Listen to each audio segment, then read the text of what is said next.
Bom dia, pessoal. Essa aula foi feita com o objetivo de falar um pouco para vocês sobre o mundo romano. Então, nós vamos procurar ao longo desses próximos slides que virão eu vou tentar explicar a vocês de que maneira a cidade de Roma foi fundada, com qual propósito ela passou a existir, os povos que a fundaram e como que eles se organizaram, né, na Península Itálica. E a partir da cidade de Roma, conforme as coisas foram ocorrendo, Roma vai se tornando uma cidade muito poderosa, conquistando todos os arredores da região onde ela foi fundada, próximo ao rio Tibre, e acabou por se tornar a capital de um imenso, de um poderoso, de um gigantesco império. E esse império que Roma originou, ele vai acabar por ser considerado na história um dos maiores impérios já existentes. Então, dentre todos os povos da antiguidade que nós observamos até o momento, os romanos realmente serão aqueles que vão constituir o maior domínio territorial. E é óbvio que conforme esse domínio vai se construindo, a cultura romana, que é a cultura latina, vai se espalhando pelo mundo. Roma tem muito a ver conosco, até porque a gente é considerado parte da chamada América Latina, porque na verdade todo esse território que vai do México para baixo, em direção ao sul, foi em algum momento ocupado, colonizado por portugueses e por espanhóis. E tanto o povo português quanto o povo espanhol têm uma ligação muito grande com o povo latino, já que a Península Ibérica foi, na época do esplendor de Roma, uma parte do território romano, foi uma província romana. Os romanos estiveram ali e ali eles fizeram muitas coisas. Então nós recebemos o título de latino-americanos, primeiro porque temos uma colonização de origem latina. Em segundo lugar, porque nós falamos uma língua, que é o português, e o restante da América Latina fala o espanhol, e são línguas derivadas do tronco latino, da língua do latim. Então nós temos realmente assim, uma proximidade muito grande com o povo romano. Hoje nós temos costumes, hábitos que se aproximam muito aos hábitos e costumes desenvolvidos pelo povo romano. Então nós vamos explicar um pouquinho sobre Roma, como é que ela surge, de que maneira ela se comporta, né? E como que ela vai formar aquele que será o maior império da história. Bom, acho que em primeiro lugar seria importante a gente fazer um levantamento geográfico da região onde surgiu Roma, onde Roma foi fundada, né? Então, essa área que a gente pode ver do lado direito aqui da apresentação é a Península Itálica. A Península Itálica, ela é uma península, ela é cercada de água, na verdade, por três lados. Então, temos água desse lado direito, né? Temos água aqui na parte de baixo e temos água também do lado esquerdo da península. Quando uma faixa de terra avança, né, partindo do continente, avança no sentido do mar, nós temos uma península. Então, esta é a Península Itálica. A Península Itálica, no período que antecede a fundação da cidade de Roma, ela era subdividida em diversas regiões. Nós temos na parte superior, ao norte da península, no extremo norte da península, uma área, uma região que era, na verdade, habitada por dois povos diferentes, pelos celtas, né, e pelos gauleses. Então, esta região aqui, ela era chamada genericamente de Gália. Então, a região da Gália, ela era habitada pelos celtas e pelos gauleses. Logo abaixo da região da Gália, nesta área de cor vermelha que a gente observa aqui, viviam os etruscos. Então, essa é a região da Etrúria. Do lado direito, vizinho aos etruscos e à Gália, nós temos a região da Úmbria, onde viviam os úmbrios, o povo úmbrio. Abaixo da Úmbria, nós temos uma região chamada Apulia. Essa região da Apulia, essa área aqui, tá? É uma região que era habitada pelos apulianos. Finalmente, mais ao extremo sul da região da Península Itálica, essa área aqui que é de cor verde e de cor amarela, essa área toda que eu estou circulando aqui. Esta área era chamada de Magna Grécia. Foi uma região sob influência dos gregos durante o período áureo da Grécia. Aqui foram fundadas várias cidades por comerciantes, mercadores gregos, então essa região ficou conhecida como Magna Grécia. O que nos interessa mais é esta área que eu estou sinalizando aqui para vocês. Essa é a região que nos interessa mais, porque é a região onde a cidade de Roma vai ter a sua origem. Esta é a região do Lácio. Aqui, perto da região do Lácio, corre um rio, ele faz esse percurso que eu estou fazendo para vocês e deságua aqui. Então o rio nasce nessa área aqui e deságua aqui no mar Mediterrâneo. É justamente às margens desse rio que vai surgir, acredita-se que por volta do ano 750 a.C., 753, aparecerá o que nós chamamos de Roma, da cidade de Roma, né? Então Roma vai ser fundada nesta área exatamente, principalmente a partir dos latinos e dos sabinos. Quem eram os latinos e os sabinos? Eram as tribos de origem italiota, tribos que habitavam a região do Lácio, que viviam de uma maneira meio coletiva, né? Viviam muito do que produziam na agricultura, no campo.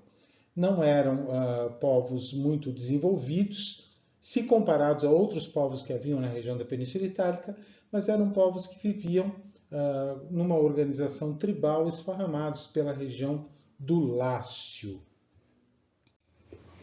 Muito bem, próximo aqui à Península Itálica, nós podemos observar a existência de 3 grandes ilhas. Então nós temos aqui na parte de baixo, né, a ilha da Sicília, que é a maior dessas 3 ilhas.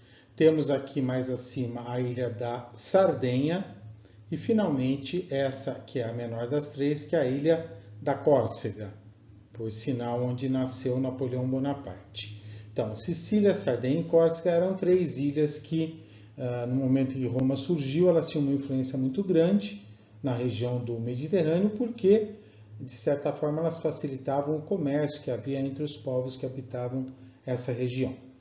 Então, nós temos essa composição geográfica e esse tipo de povoamento que, na verdade, se caracterizava a Península Itálica e os arredores no momento em que Roma surgiu, no momento em que Roma foi fundada.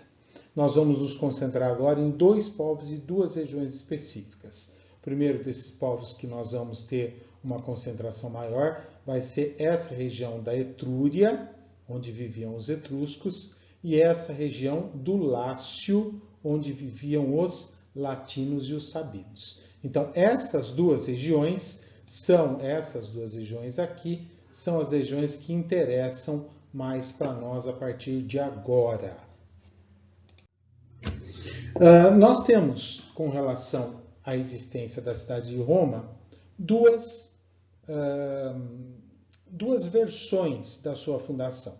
Uma versão que eu acabei de dizer, vou reforçá-la agora, é a versão histórica, a versão verídica, aquela que foi construída a partir de dados arqueológicos e observações históricas, que é o seguinte: Roma foi fundada às margens do rio Tibre, a partir da intenção das tribos latinas e sabinas de defender a região do Lácio dos constantes ataques dos etruscos. O que os etruscos costumavam fazer era, na época da colheita, eles habitualmente atacavam a região do Lácio para furtar, roubar, pilhar ou saquear as colheitas das tribos latinas e sabinas.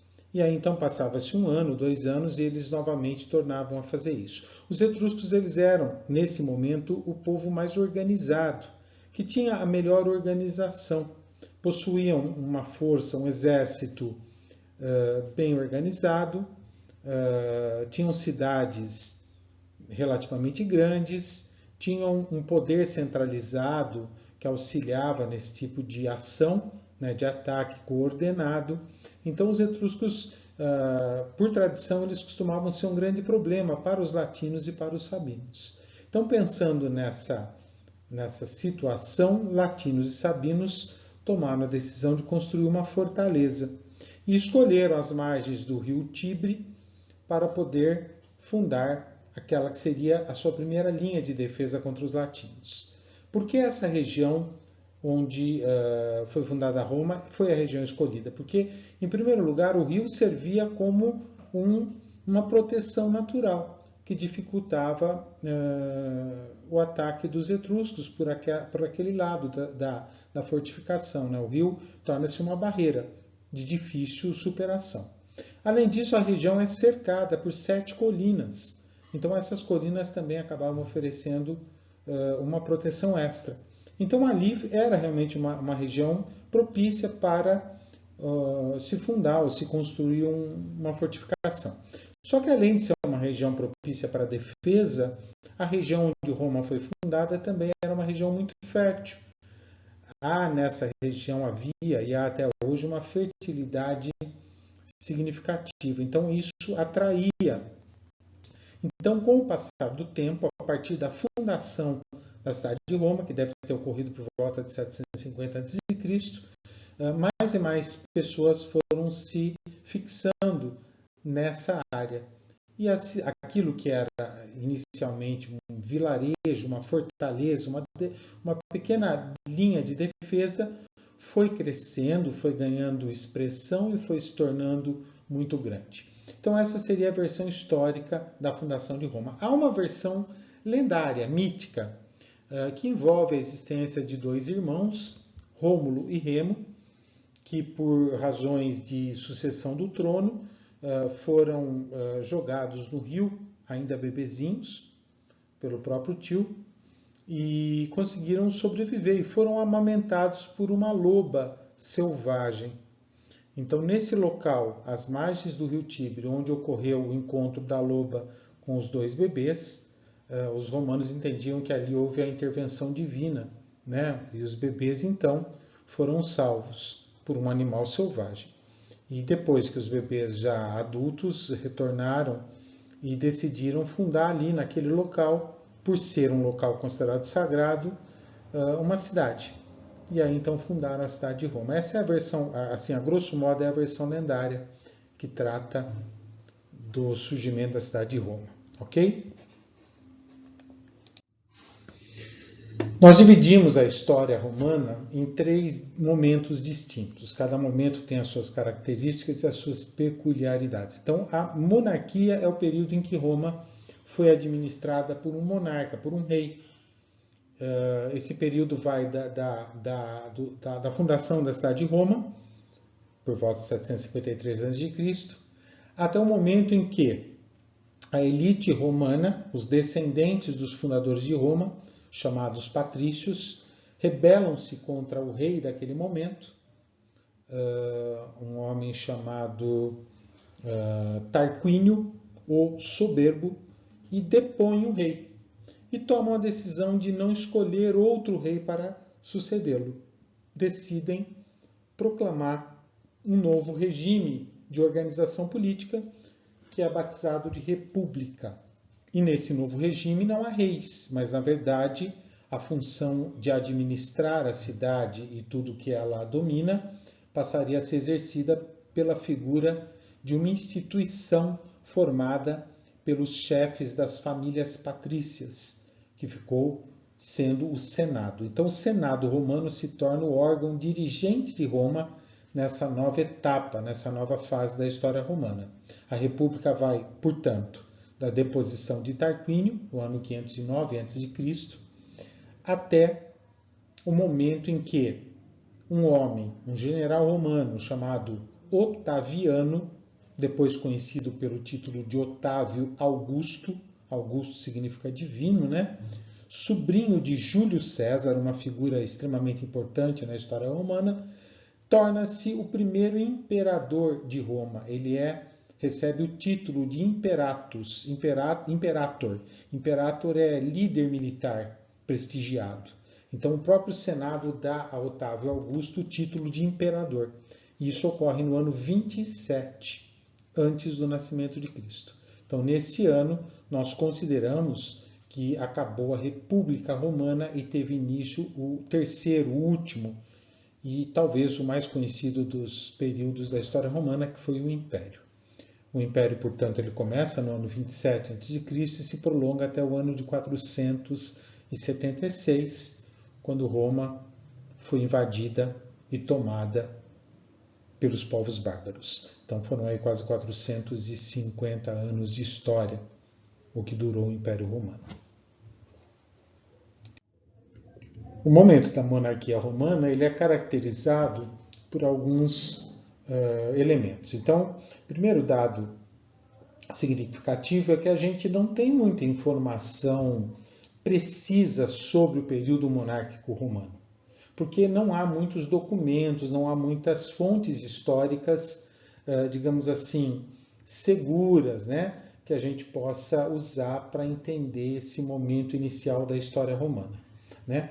Na verdade, muito do que se fala sobre o período inicial da cidade de Roma tem por base ou tem por ponto de partida os mitos e lendas que foram se criando ao longo do tempo e que acabam, de uma maneira ou de outra, mesmo não estando diretamente ligados a fatos verídicos, sendo uma fonte rica para tentar explicar a mentalidade e a rotina dos indivíduos que habitavam Roma nesse período. Né? O fato é que Roma, após o seu surgimento, cresceu e foi cada vez atraindo mais e mais habitantes. Segundo a tradição romana, a cidade de Roma foi administrada por 7 diferentes reis. Os 4 primeiros reis eram de origem latina, a começar por aquele que é com certeza um rei mitológico, Rômulo, um dos irmãos, né, que havia sido amamentado pela loba. Rômulo é o fundador de Roma, segundo o mito. Ele funda Roma e a fundação de Roma acaba gerando uma briga, uma disputa entre os dois irmãos. E o Rômulo acaba matando o irmão Remo e torna-se o primeiro rei de Roma, seguido por Numa Pompílio, Túlio Hostílio, Anco Márcio. Os 3 últimos reis romanos, para completar os 7, né, reis que governaram Roma, eram de origem etrusca. Então, aí a gente já pode ter a ideia de que, na verdade, o principal objetivo da fundação de Roma, que era proteger o Lácio das invasões etruscas, não foi alcançado, já que os 3 últimos reis de Roma eram de origem etrusca. Então, isso quer dizer que os etruscos não só invadiram o Lácio, como tomaram a cidade de Roma. Então, Tarquínio Prisco, Sérvio Túlio e, finalmente, o último rei que foi deposto pela elite romana, que foi Tarquínio o Soberbo. O termo soberbo é sinônimo de orgulhoso, enfim, o rei Tarquínio ele era tido como um rei déspota, autoritário, ditatorial, que não ouvia aos outros, que se achava superior aos demais indivíduos. E o rei Tarquínio ele tomou, nesse momento aí do ano 509 a.C., depois de quase 18 anos de governo, ele criou algumas leis que desagradaram a elite romana, os patrícios, e houve então um desentendimento muito profundo, uma revolta, uma rebelião entre a elite romana e finalmente derrubaram Tarquínio Soberbo do poder e tomaram a decisão de entregar o poder para o Senado. Então é nesse momento que vai acabar a monarquia romana.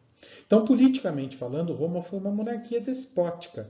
O que diferencia a monarquia romana das demais monarquias da história é o fato de que ela não era uma monarquia hereditária. Então, nós não temos necessariamente a transição do poder de pai para filho.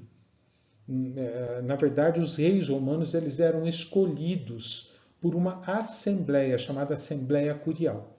Quando o rei morria, a Assembleia Curial se reunia e escolhia um novo monarca, que poderia ser o filho do antigo rei ou não. Então não era obrigatoriamente hereditária a monarquia romana.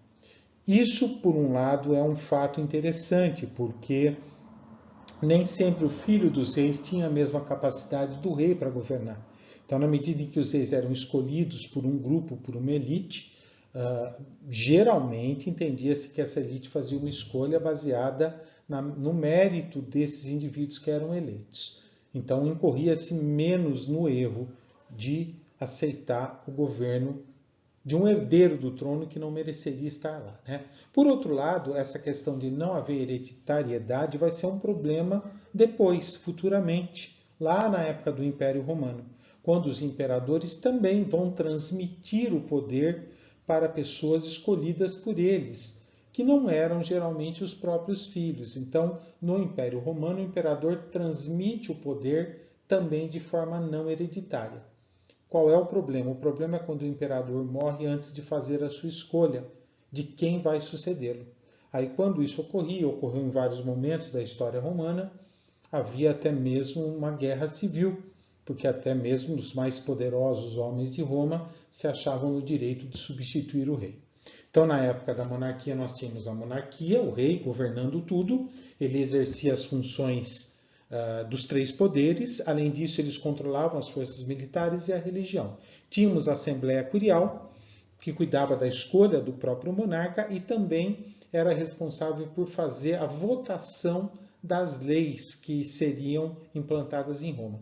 E nós tínhamos o Senado já existia. Nesse momento da monarquia, o Senado não é forte politicamente falando, mas ele era um órgão que já existia. Era, na verdade, um órgão para consulta. Então, o rei podia ou não consultá-lo para tomar decisões. A única função mais autônoma que o Senado possuía nesse momento é que ele podia, caso achasse conveniente, vetar uma lei que havia sido elaborada pelo rei, caso achassem que essa lei não atendia aos interesses da elite romana. Mas o Senado era apenas um órgão de consulta, ele não tinha poder de mando nesse momento da história romana. A sociedade romana que se forma também nesse momento é uma sociedade até simples de ser entendida, porque ela era composta nesse momento por três grupos sociais bem definidos. O primeiro grupo social são os patrícios. Os patrícios, na verdade, eles são os descendentes diretos dos fundadores originais de Roma. Então, eles acabaram herdando a maior parte das terras que faziam parte do entorno romano. Então, eram grandes proprietários de terra e, obviamente, que por ocuparem a terra, né, por terem a propriedade da terra, dominavam a produção. Ocupavam os cargos políticos mais importantes, também ocupavam os principais cargos religiosos e os principais cargos militares. Então, era a elite, a aristocracia romana, os privilegiados romanos. Depois nós tínhamos uma classe que era, nesse momento, o maior grupo social, que era o grupo dos plebeus. Os plebeus eram os homens e mulheres livres, com poucos direitos políticos ou, enfim, né? Compostos por agricultores, artesãos, pequenos mercadores, pastores, soldados. Então, esse grupo compunha a classe dos plebeus. E tínhamos finalmente os escravos, que nesse momento da monarquia não eram um grupo social de tamanho significativo, né? Os escravos eram em número ainda muito limitado. Na verdade, a maior parte da produção e do trabalho era exercido ainda nesse momento pelos plebeus. Com o tempo isso vai mudar. Os escravos vão se tornar o maior grupo da sociedade romana e o grupo responsável por todos os trabalhos. Mas isso posteriormente, na época da República. Ser escravo em Roma significava ser derrotado pelos romanos numa guerra ou contrair uma dívida, não conseguir saldá-la, não conseguir pagá-la, então tornar-se escravo por dívida. A economia desse momento ela é uma economia basicamente agrária, né? A terra muito fértil daquela região possibilitava uma agricultura bastante produtiva. Praticava-se também a pecuária, a criação de gado, cabras, ovelhas, porcos, né? E um artesanato e um início de comércio que com o tempo vai crescer e vai se caracterizar como uma atividade fundamental no mundo romano. Então essa é uma vida simples, é uma vida como muitas outras, viviam muitas outras cidades na região da Península Itálica. Roma não era a única cidade, muito longe disso. Roma era uma entre inúmeras cidades, algumas até muito maiores e mais ricas que Roma, que existiam naquela região. Então, o fim da monarquia romana se dá com a deposição do Tarquínio, conforme eu expliquei para vocês. A partir do fim da monarquia, a deposição de Tarquínio, nós temos, então, o início da República Romana. A República, então, ela acaba se constituindo com o Senado romano, tornando-se a instituição de maior poder da cidade. O Senado romano ele era composto por 300 membros, 300 senadores. Esses 300 homens que eram os senadores, eles adivinham das principais famílias patrícias de Roma. Então, as 300 mais poderosas e ricas famílias tinham o direito de ocupar uma cadeira no Senado. O cargo de senador era vitalício. Portanto, o senador era senador até a sua morte. A partir do momento em que o senador morria, aquela família mais poderosa, dentre as que podiam ocupar o Senado, então, escolhia alguém para ocupar a cadeira de quem havia morrido. Tá bom? O Senado ele controlava toda a administração da cidade. Ele controlava os gastos públicos, finanças, ele controlava as cerimônias religiosas, ele controlava as forças militares, ele definia pela guerra ou pela paz, ele aprovava ou não os acordos comerciais, ele criava as leis que passavam a ser usadas em Roma. Então o Senado ele tinha toda a administração do Estado romano nas suas mãos. E para poder fazer com que isso funcionasse de uma maneira, digamos, boa, eles organizaram, a partir da fundação da República, eles criaram toda uma estrutura de governo que nós chamamos de magistraturas. Então, eles definiram, através de eleições, indivíduos que ocupavam cargos políticos específicos e se tornavam, por um tempo limitado, responsáveis por cuidar de algum aspecto da administração romana.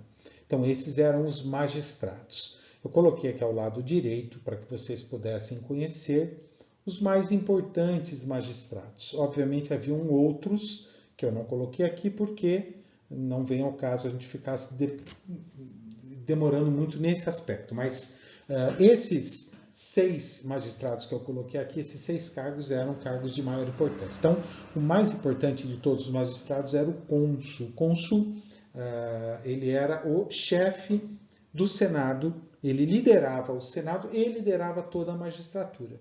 Na verdade, eram 2 cônsules que eram eleitos pelo próprio Senado, tá? E essa eleição dava a eles o direito, pelo prazo de 1 ano, de presidirem o Senado, controlarem toda a administração e os demais magistrados e comandarem as Forças Armadas. Eram generais máximos das Forças Armadas.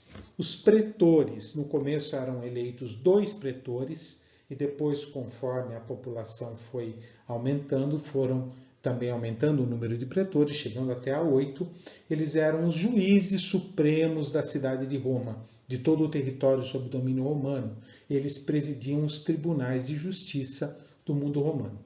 Os censores, eram inúmeros censores, na verdade eram 20 censores, eles eram eleitos a cada 5 anos. Os censores eram os únicos que tinham um período de governo de 5 anos, os demais eram período de 1 ano. Então os censores eles tinham um papel prioritário, fundamental na história romana, porque eles eram responsáveis por fazerem o censo dos romanos, ou seja, anualmente os censores faziam o levantamento de todos os dados da população que vivia nos territórios romanos. Então, através do censo, dessa coleta de dados que os censores lideravam o processo, era possível fazer todo o planejamento do ano que viria. Então, qual seria o tamanho do exército romano? Quanto haveria de arrecadação de impostos? Porque todos esses dados eram levantados durante o censo. Então, a fortuna de cada cidadão, o tamanho das famílias, a idade dos cidadãos, quantos homens, quantas mulheres, qual é o tamanho das propriedades de cada cidadão romano.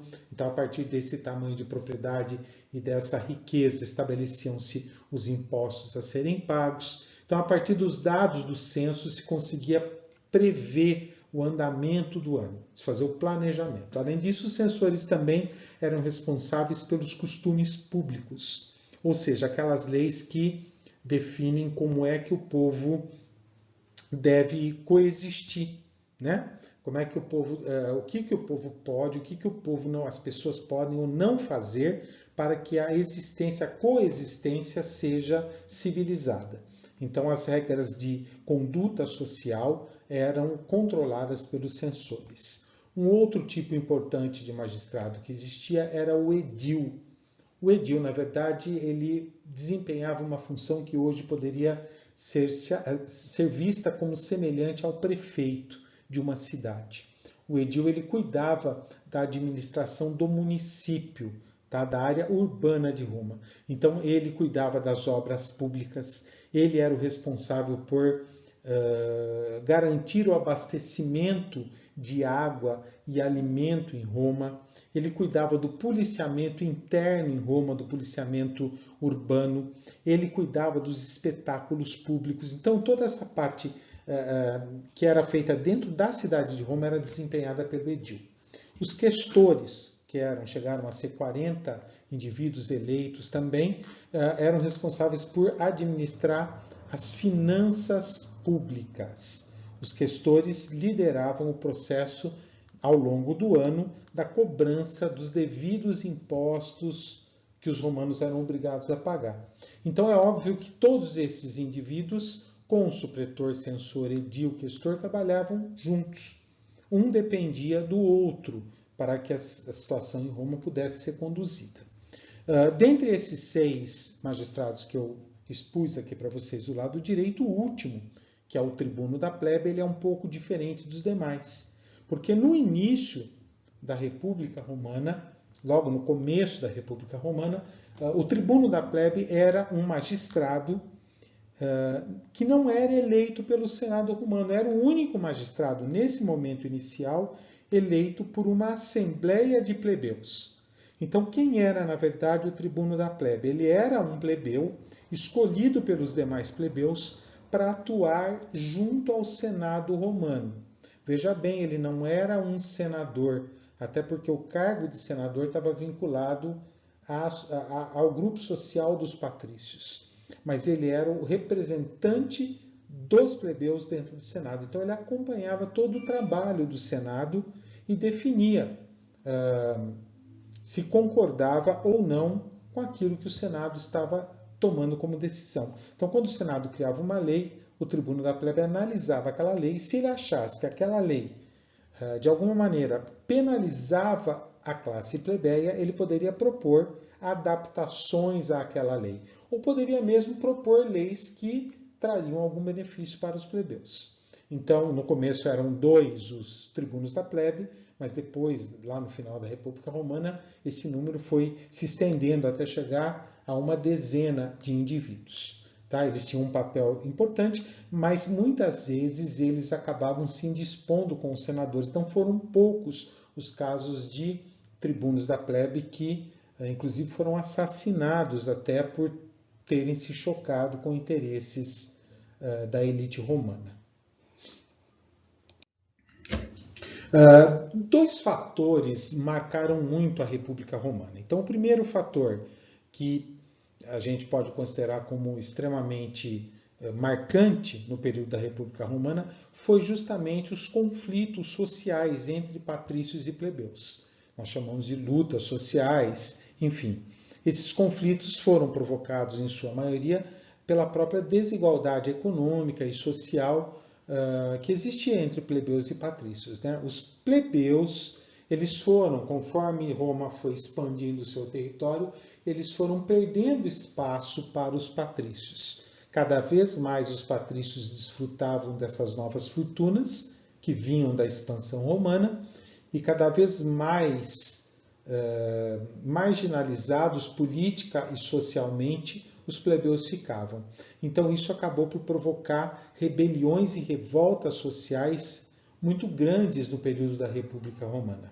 Não foram poucas as vezes em que os plebeus se levantaram contra o Estado romano durante a República Romana. Alguns desses momentos acabaram surtindo efeito e os patrícios ou o Estado romano se viu forçado a atender às reivindicações plebeias. Então, no ano 495 a.C., houve um desses momentos importantes, que foi uma rebelião chamada Revolta do Monte Sagrado. Os plebeus conseguiram, nesse momento, forçar o Senado romano a criar o cargo de tribuno da plebe. Então, os plebeus exigiram representantes dentro do Senado romano, e aí foram criados os tribunos da plebe. Alguns anos depois, em 471 a.C., o Senado romano permitiu a configuração de uma assembleia formada por plebeus. Uma assembleia justamente para que os plebeus pudessem discutir problemas específicos da classe plebeia e, a partir dessas discussões, levar sugestões ao Senado e etc. 21 anos depois, no ano 450 a.C., houve a elaboração por parte do Senado romano de um código de leis, que foi o primeiro código romano escrito e que, por ter sido colocado de forma escrita, acabou, teoricamente, gerando a igualdade jurídica, já que todo cidadão romano, independente na teoria da sua condição social, acabava sendo visto pela lei romana como igual a qualquer outro cidadão. Então, essa lei, chamada de Lei das 12 Tábuas, teria, teoricamente, trazido a igualdade jurídica. Alguns anos depois, uma nova lei, chamada Lei Canuleia, também foi aprovada no Senado romano. A Lei Canuleia, ela passou a permitir algo que antes era proibido, que era o casamento interclasses. Então, a partir da Lei Canuleia, não era mais proibido, por exemplo, que um plebeu, por exemplo, se casasse com um patrício e vice-versa. Vale lembrar que essa Lei Canuleia, ela passou a existir a partir do momento em que, dentro da classe plebeia, houve o aparecimento de um grupo pequeno de plebeus que enriqueceram muito com o comércio ao longo da expansão romana. E esse pequeno grupo acabou originando uma nova classe social, que vai ser a classe equestre ou classe dos cavaleiros. Então, na verdade, visando o casamento de patrícios falidos ou empobrecidos, que poderiam então casar os seus filhos ou filhas com filhos ou filhas da classe equestre, e assim passariam a ter acesso a uma riqueza, e os equestres, pelo seu lado, passariam a ter acesso à classe patrícia. Então foi para isso que se criou essa Lei Canuleia. Em 367, também aparece, é aprovado no Senado, uma das leis mais importantes que poderiam ser vistas, que é a Lei Licínia. A Lei Licínia, na verdade, ela possibilita, teoricamente, a igualdade política, já que a plebe ganha o direito de eleger não só os tribunos da plebe, mas toda a magistratura. Outra coisa que a Lei Licínia também permite, e que foi assim uma conquista significativa para a classe plebeia, foi que a escravidão por dívida, que tanto medo trazia aos plebeus, foi abolida a partir desta lei. E permitia-se até mesmo a participação plebeia em toda a magistratura, não só como tribuno da plebe, mas os plebeus poderiam ter candidatos a qualquer cargo da magistratura, até mesmo ao consulado. Obviamente que essa participação acabava ficando limitada à classe equestre, porque uma das necessidades para você poder concorrer a esses cargos públicos era você ter uma condição econômica que te possibilitasse esse tipo de coisa. E finalmente, em 286 antes do nascimento de Cristo, definiu-se que as decisões tomadas a partir de votação da Assembleia da Plebe poderiam ser consideradas leis, o que deu ao cidadão romano da classe plebeia uma participação política mais significativa. Então, ao longo de toda a República, os plebeus vão conquistando alguns direitos. Isso, contudo, não faz com que eles passem a ser tratados realmente como iguais aos patrícios. Mas houve um avanço aí, né, na questão da cidadania. Os plebeus adquiriram uma maior participação política. Bom, então um desses outros importantes elementos que compõem a República Romana foi a expansão territorial da cidade de Roma, dos domínios romanos, né? Na verdade, a composição, a formação daquilo que a gente entende por império territorial, no caso do mundo romano, se dá durante o período da República e não especificamente no Império Romano.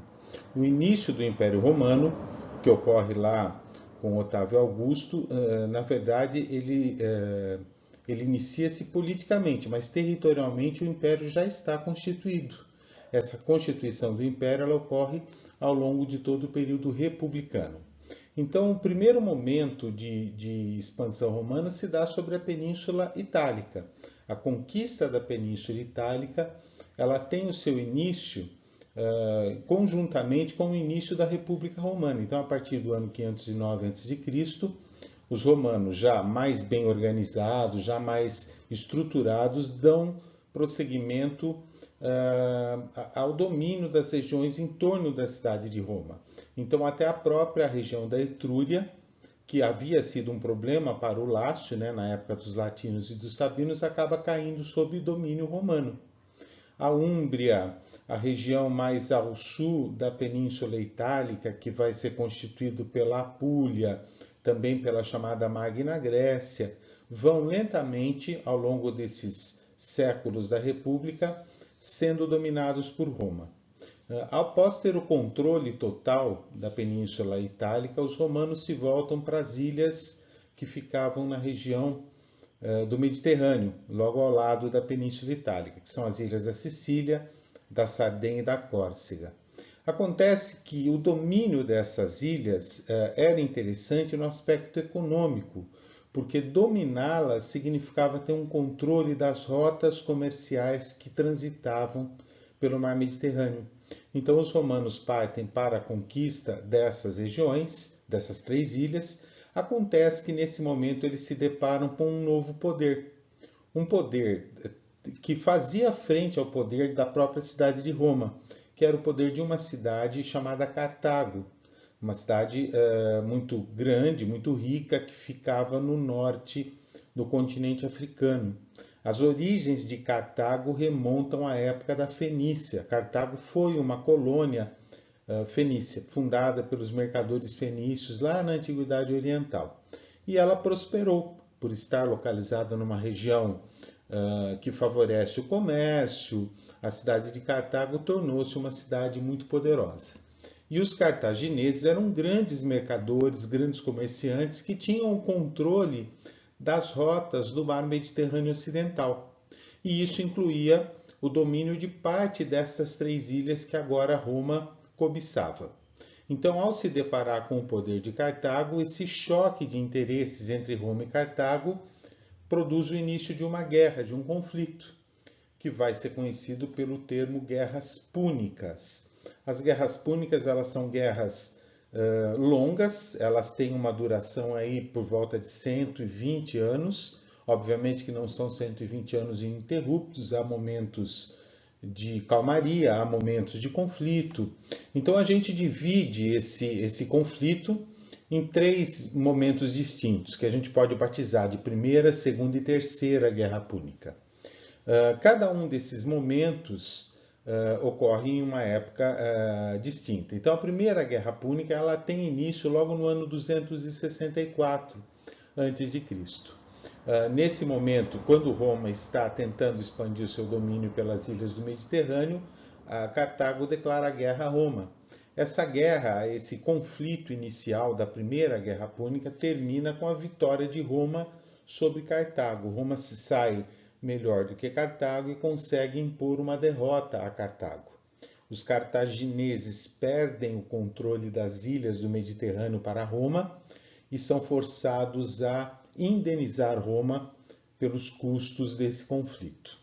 Passam-se muitos anos, passam-se cerca de 30 anos, e Cartago, humilhada na Primeira Guerra Púnica, se reorganiza e acredita ser possível derrotar Roma. E aí, comandados por um general muito famoso chamado Aníbal, os cartagineses conduzem um poderoso exército num caminho até a cidade de Roma, passando pelo norte da África, atravessando o Estreito de Gibraltar e avançando aí pela Europa Ocidental. O objetivo era cercar a cidade de Roma e conseguir a derrota, a rendição romana. Os romanos, ao perceberem a jogada de Aníbal, se adiantam a ele e conseguem reverter o rumo da guerra, dessa Segunda Guerra Púnica, cercando a cidade de Cartago e novamente impondo uma outra derrota. Desta vez, os cartagineses perdem todo o controle sobre a região da Península Ibérica, que antes estava sob domínio de Cartago. Roma passa, então, a ter o controle da Península Ibérica. E uma nova indenização é estipulada para que Cartago pague a Roma. Acontece que, a partir desse segundo momento, fica muito claro que essa guerra não teria um final, ao menos enquanto os dois competidores, os dois envolvidos na guerra, um deles teria que ser realmente derrotado em definitivo. E os romanos, então, com essa ideia de que, enquanto Cartago existisse, Roma não seria segura, acabam, alguns anos depois, a provocar um novo conflito, abrem um novo conflito com Cartago. Desta vez, o objetivo é realmente riscar Cartago do mapa. E é isso que acaba por ocorrer. A cidade de Cartago é cercada, é sitiada, os cartagineses são forçados à rendição, só que dessa vez os romanos não estabelecem um acordo com Cartago, não há acordo. Então o exército romano invade a cidade, mata a maioria da população e os que são deixados vivos tornam-se escravos dos romanos, e a própria cidade de Cartago é incendiada e destruída. Então, as guerras púnicas elas têm um valor muito importante nesse processo de expansão romana, porque ela molda a expansão de Roma. Na medida em que Roma vai derrotando Cartago e tomando as terras que antes pertenciam a Cartago, ela vai se tornando um império. Então, a partir do final das guerras púnicas, que ocorrem, se dão no ano de 146 a.C., Roma já tem o controle de toda a região do Mediterrâneo Ocidental. Então, toda a bacia do Mediterrâneo Ocidental já está sob controle romano. É a partir daí que Roma dá início à terceira fase, a terceira etapa da sua expansão, que começou com a Península Itálica, posteriormente o controle sobre todos os territórios de Cartago, e agora, nesse terceiro momento, Roma se volta para o Oriente. Então, a partir daí, Roma vai conquistando todas as regiões que ficam ao Oriente. Então, a Macedônia, do Alexandre o Grande, posteriormente a Península Balcânica, território da Grécia, invade, vai pela região da Ásia Menor, passa pela Síria, pela Fenícia, pela Palestina, chega ao Egito, chega à região da Bitínia, que é uma região que já fica ali no norte da África, e finalmente uma das últimas conquistas que ocorrem na época já do general Júlio César, acontece a invasão e o domínio da região da Gália. A Gália é aquela região do norte da Itália, fica bem ao norte da Itália. Então a Gália é dominada por Júlio César. Hoje a Gália faz parte, grande parte da Gália seria hoje região da França, na verdade. Então com isso se completa basicamente toda a conquista romana. Então isso faz com que Roma passe a ter o controle de toda a bacia do mar Mediterrâneo, de leste a oeste, a ponto dos romanos batizarem o mar Mediterrâneo de Mare Nostrum, o nosso mar, o nosso domínio. Nada, segundo o que se dizia, flutuava no mar Mediterrâneo sem a aprovação dos romanos. Então os romanos passam a ter todo esse controle sobre o mar Mediterrâneo. Bom, Quais são as maiores consequências desse processo expansionista? Então, o que é que esse processo contribuiu para a formação do mundo romano? Então, nós tivemos várias situações geradas por esse processo. Em primeiro lugar, é perceptível o processo de enriquecimento da classe patrícia. Os patrícios, que já eram privilegiados, que já possuíam muitas riquezas, eles se apropriam das terras conquistadas nesses territórios, que passam a pertencer a Roma, bem como os patrícios também conseguem, em grande parte, se apropriar das terras dos pequenos proprietários rurais que compunham o mundo romano, dos plebeus. Muitos plebeus que se veem forçados a servir ao exército romano, distanciam-se da Península Itálica nesses processos longos de conquista, abrindo-se uma crise pela falta de condições de manter suas propriedades. E os patrícios se aproveitam desse momento e vão lentamente tomando posse desses pequenas áreas rurais que passam a pertencer a eles. Então há um enriquecimento e um empoderamento maior da classe patrícia. Também acontece um outro fenômeno que durante a monarquia romana não era muito perceptível, mas que a partir da República vai se tornar prioritário, que é o aumento no número de escravos. É nesse momento realmente que se constitui aquilo que nós chamamos de modo de produção escravista, porque o escravo se torna, a partir da República Romana, e isso vai se consolidar ainda mais durante o Império Romano, o escravo se torna a mão de obra básica fundamental do mundo romano. Então, o grande aumento no número de escravos, que vai substituindo lentamente a mão de obra livre dos plebeus. Há também nesse processo o aparecimento, o surgimento de um novo grupo social que até então não existia.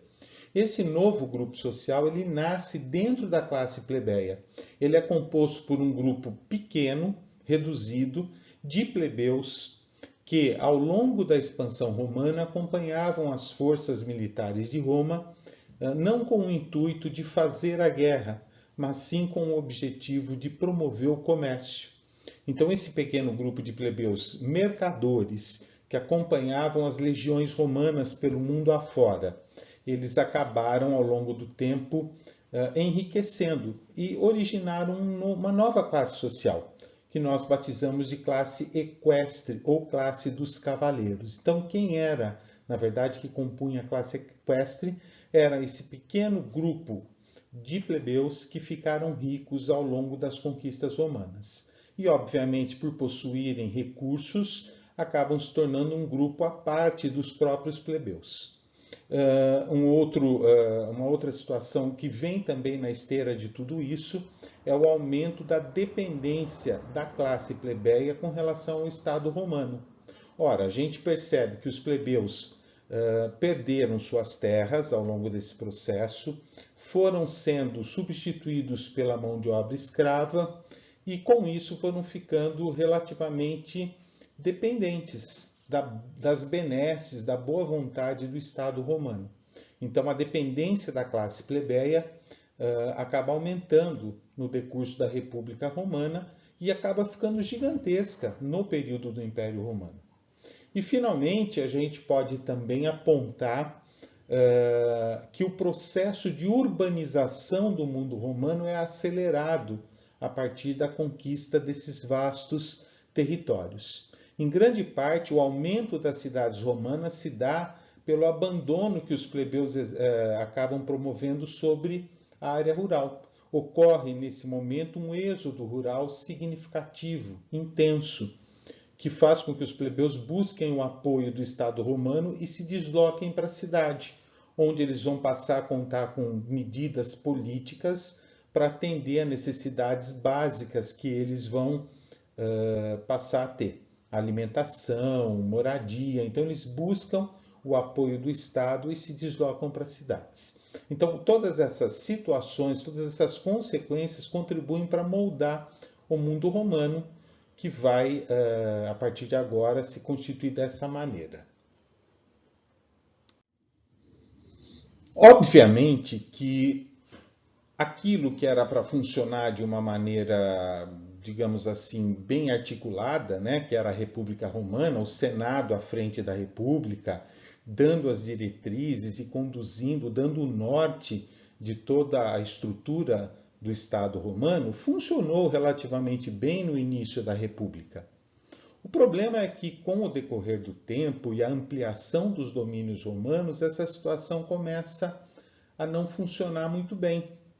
Na verdade, na medida em que Roma deixa de ser apenas uma cidade que controla os seus arredores e passa a ser uma cidade que é o centro de um gigantesco império, o Senado romano já começa a ter dificuldades de, na velocidade necessária, dar conta de todos os problemas que aparecem. Então, a partir desse momento, a República Romana, por diversos e diferentes motivos, começa a entrar em decadência. Então, ela passa a sofrer uma crise que vai levar Roma ao fim. Então a gente tem assim uma somatória de situações que contribuíram muito para a decadência do sistema republicano em Roma. Então vamos falar um pouquinho daquelas que podem ser consideradas algumas das mais importantes situações, né? Uma dessas situações foram os fatos que envolveram dois irmãos que em momentos diferentes foram eleitos tribunos da plebe e que tiveram um papel nesse processo de crise bastante acentuado. Então é o caso dos irmãos Graco, né? Tibério Graco, o mais velho deles, o primogênito, e o Caio Graco. Em momentos distintos, ambos foram eleitos tribunos da plebe. No caso do Tibério Graco, ele conseguiu, enquanto tribuno da plebe, a aprovação de uma lei que traria benefícios para a classe plebeia, uma lei conhecida com o nome de Lei Agrária. A Lei Agrária, na verdade, ela limitaria a extensão das terras da nobreza, dos latifúndios da elite romana, e autorizaria o Estado romano a distribuir terras para aqueles necessitados. Então, de certa forma, num certo grau, a lei agrária seria quase como uma pequena reforma agrária, que traria benefícios para a classe plebeia. Obviamente, evidentemente, como sempre, os latifundiários acabaram por se opor à aplicação dessa lei. E de diversas maneiras acabaram por tentarem dificultar e inviabilizar que a lei se consolidasse. O próprio Tibério Graco, ao tentar defender a sua lei, acabou sendo assassinado num conflito em Roma, juntamente com mais quase 500 dos seus apoiadores, né? Então essa situação ela serve para nos mostrar que aquela luta social que teve início lá com a proclamação da República Romana, ela não havia se resolvido mesmo com todas as conquistas plebeias, ela continuava muito viva. O irmão do Tibério, eleito 10 anos depois do próprio Tibério Graco, Caio Graco, né, eleito em 123 a.C., ele também atuou dentro do Senado, ele também, assim como o irmão, era um defensor dos interesses não só da classe plebeia, mas também da classe equestre, até porque ele participava da classe equestre, na verdade, ele acaba por aprovar uma lei que dava à classe dos cavaleiros uma ampliação na participação da administração do Estado romano. Além disso, ele conseguiu aprovar uma nova lei chamada Lei Frumentária. A Lei Frumentária estabelecia que o Estado romano passaria a subsidiar os alimentos aos mais pobres. Então, o Estado romano ele passaria a ter a responsabilidade de cuidar do abastecimento básico alimentar dos grupos mais necessitados. Então, eram conquistas, digamos assim, significativas para os plebeus e para a classe equestre. Caio Graco também teve um final melancólico, triste. Ele também acabou, segundo o que consta, cometendo suicídio devido à pressão que ele sofreu por parte da nobreza romana, mas o fato mais importante é perceber que a história dos irmãos Graco ela mostra a ferida que a República Romana apresenta. Nessa mesma época, nesse mesmo momento do final da República Romana, nós temos uma outra situação que envolve a própria classe dirigente de Roma. Então, essa situação ela envolveu dois grandes generais romanos, duas grandes figuras romanas, que em determinados momentos foram cônsules, e cônsules assim, com grande popularidade. Então, o primeiro cônsul desses dois foi um homem, um general chamado Mário. Mário, ele era um indivíduo vindo da classe equestre. Portanto, ele tinha uma conexão maior com a classe equestre e com a classe plebeia. Ele era um dos governantes mais populares desse momento. E o Mário, ele, enquanto cônsul, ele foi cônsul durante vários mandatos, ele foi reeleito durante vários momentos, ele defendeu em todos esses momentos as camadas mais populares de Roma. E ele, como general do exército, ele estabeleceu diversas regras e leis, reformulando a composição do exército romano. É dele, por exemplo, a lei que estabelece o pagamento do salário aos soldados romanos, o chamado soldo. Então, o soldo, o salário do soldado romano, é implantado por Mário nesse momento.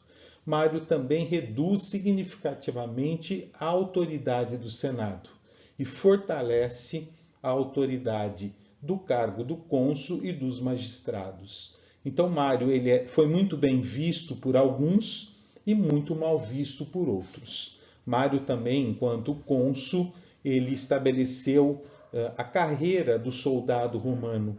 Ele criou a possibilidade da aposentadoria após um determinado número de anos servindo ao exército romano.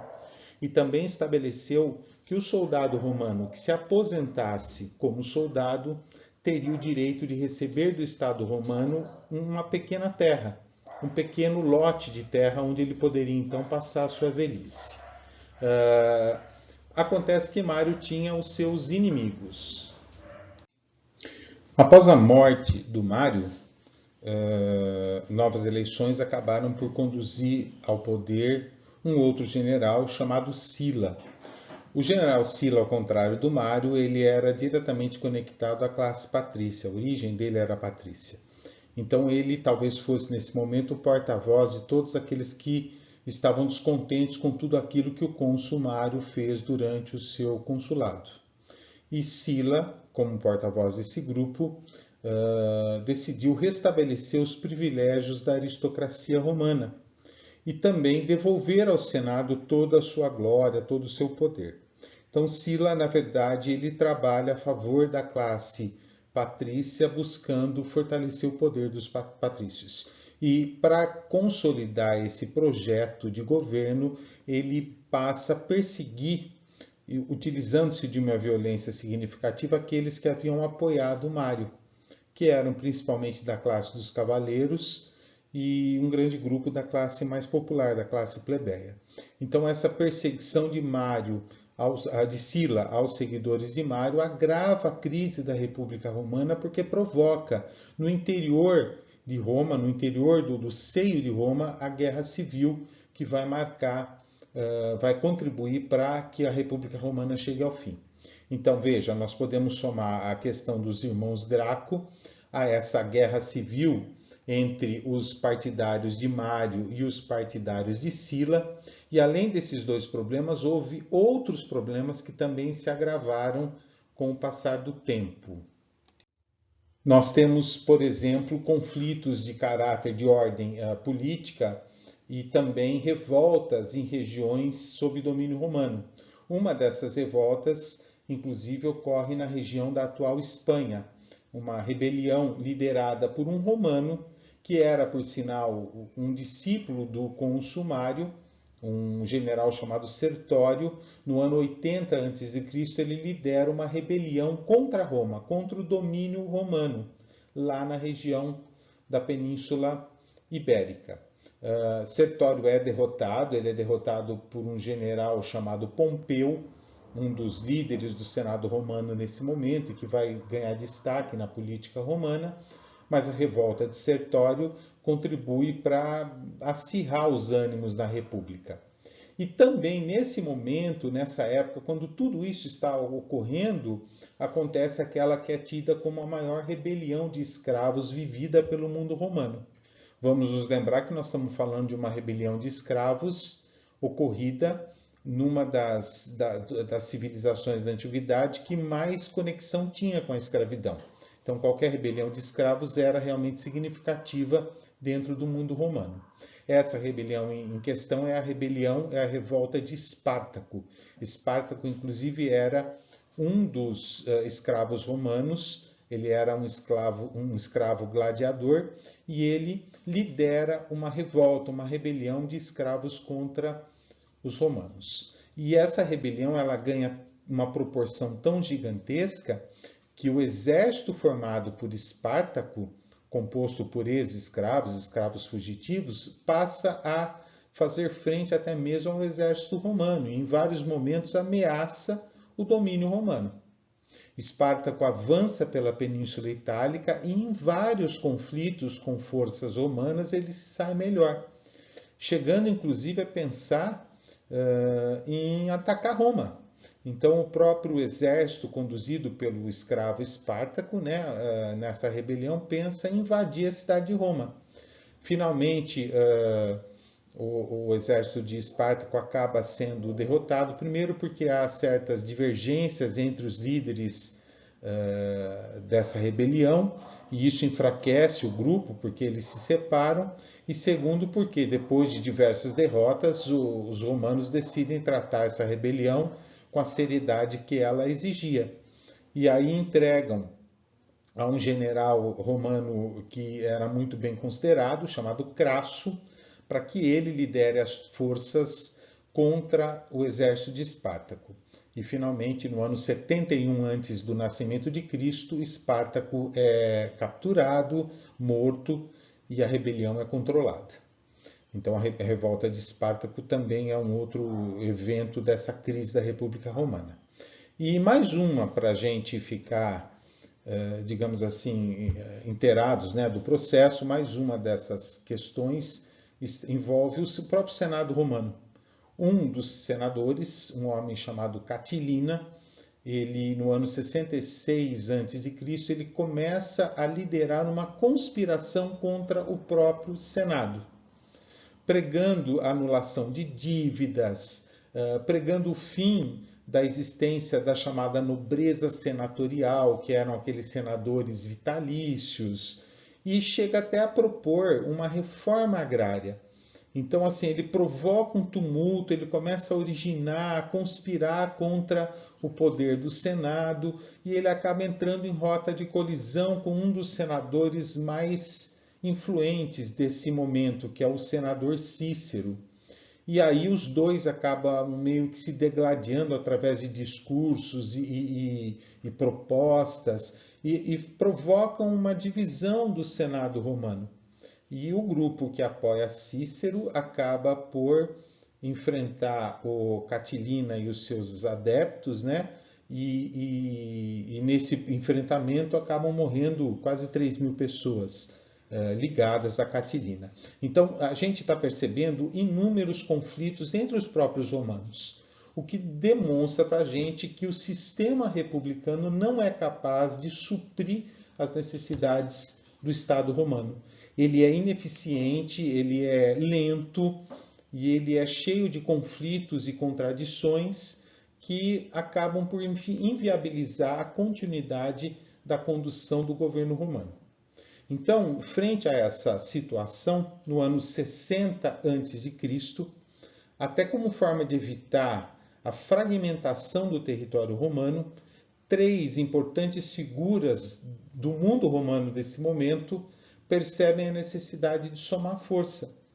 E aí, então, formam-se um grupo que nós vamos chamar de primeiro triunvirato, para poder, então, assumir o controle, o comando de Roma e trazer de volta a estabilidade para Roma. Então, o general Júlio César, o general Pompeu e o general Crasso, que são, na verdade, os 3 de maior função e destaque nesse momento. Pompeu teve um papel prioritário nas revoltas e rebeliões ocorridas lá na Península Ibérica contra o Sertório. Crasso foi o responsável pela vitória sobre o exército de Espartaco na revolta dos escravos. Então, são figuras assim de penetração popular, que são muito considerados pelo povo romano. E o próprio general Júlio César, aquele general que se faz a si mesmo, né, que é nascido ali no meio da classe equestre e se constrói como figura de destaque nas forças militares, tem a fidelidade de muitas legiões romanas. Então, são 3 figuras realmente de destaque. Elas assumem o controle de Roma com o objetivo de trazer de volta a estabilidade a Roma. No ano 53, ou seja, 7 anos depois da constituição do triunvirato, Crasso acaba por morrer. E a partir da morte do Crasso, abre-se uma disputa entre Júlio César e Pompeu. Na verdade, essa disputa ela nasce a partir do desejo de Pompeu, que recebe o apoio do Senado romano. Pompeu é patrício, né? Ele é da classe patrícia. Nasce então em Pompeu esse desejo de destituir Júlio César do controle e assumir o controle de Roma. Vamos nos lembrar que por enquanto nós ainda estamos dentro do período republicano romano, né? E Júlio César, nesse momento em que Pompeu o destitui com o apoio do Senado, ele está na Gália, ele está na campanha da Gália, ele está conquistando a Gália para os domínios romanos. Então, nesse momento, quando Júlio César recebe a notícia de que Pompeu e o Senado romano o destituíram, ele não pôde de imediato reagir. Ele precisou primeiro terminar de conduzir a campanha da Gália e, após ter garantido a posse da Gália, ele então lidera as suas legiões de volta a Roma e, ao se aproximar de Roma, ele sabe que ele vai ter que enfrentar Pompeu e os seus seguidores. Acontece que Pompeu reconhece a superioridade militar do Júlio César e, ao se defrontar com Júlio César, ele prefere fugir. Pompeu, então, acaba abandonando Roma, junto com as suas tropas, embarca nos seus navios e foge em direção à Península Balcânica, a região da Grécia. Júlio César adentra a cidade de Roma e restitui seu próprio poder e assume o comando de Roma. Mas ele sabe que ele não pode deixar Pompeu solto, porque isso não seria o final do conflito. Então ele parte em perseguição a Pompeu e o seu grupo. E a partir daí ele acaba encontrando com Pompeu, cercando as tropas de Pompeu próximo à Península Balcânica.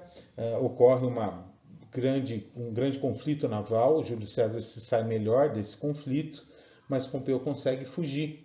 E com o que sobrou de suas tropas, Pompeu vai buscar refúgio no Egito. E ao chegar ao Egito, Pompeu se depara lá no Egito também com um conflito dinástico. 2 irmãos disputam o trono dos faraós. Então, de um lado nós temos um jovem chamado Ptolomeu e de outro lado nós temos uma mulher chamada Cleópatra. Os 2 estão disputando o controle da coroa do Egito. E Pompeu se alia ao jovem Ptolomeu, com o intuito de contribuir para que ele fosse coroado o novo dirigente, o novo monarca do Egito, e depois, em troca, em contrapartida, Ptolomeu auxiliaria Pompeu a derrotar Júlio César. Então, quando essa situação está sendo construída, Júlio César chega com a sua esquadra, com as suas tropas, à cidade de Alexandria, que era a capital política do Egito nesse momento, e cerca a cidade de Alexandria com seus navios. Quando Ptolomeu percebe que, na verdade, ele provavelmente aliou-se ao lado mais fraco nessa guerra pelo poder em Roma, Ptolomeu trai Pompeu, mata Pompeu e manda entregar a cabeça de Pompeu a Júlio César. E Júlio César, quando vê Pompeu morto, ele, segundo o que consta, né, nos anais aí da história, ele se mostra muito entristecido, muito decepcionado, porque ele realmente queria a morte de Pompeu no campo de batalha. Ele alega que Pompeu era, acima de tudo, um general romano e, portanto, mereceria morrer como um soldado de Roma, e não daquela maneira tão traiçoeira quanto ocorreu. E aí o tiro sai pela culatra. Ao invés de Júlio César se colocar ao lado de Ptolomeu, Júlio César acerta um acordo com Cleópatra. Derrota-se Ptolomeu e Cleópatra é coroada rainha do Egito.